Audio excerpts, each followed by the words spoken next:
Hello and welcome to Inner Preservation.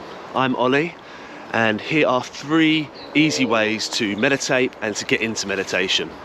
So the first one that I thought was quite an easy way to start was using the candle technique.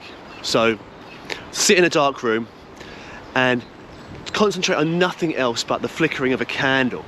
It's a great way to focus your awareness and to really block out those negative thoughts or anything that might be coming into your head at the time. The second way is chanting. So mantras and affirmations are fantastic ways to improve brain coherence and to get both the sides of your brain working together in sync.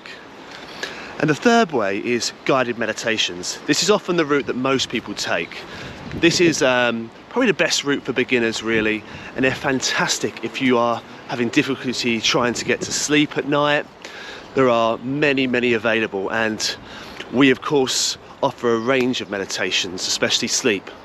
We've got a meditation series coming out soon as well, so be sure to check out our YouTube channel, like and subscribe and hit the notifications bell so that you're ready to see the new videos when they come out as and when. So yeah, thank you, and I hope you enjoy your weekend.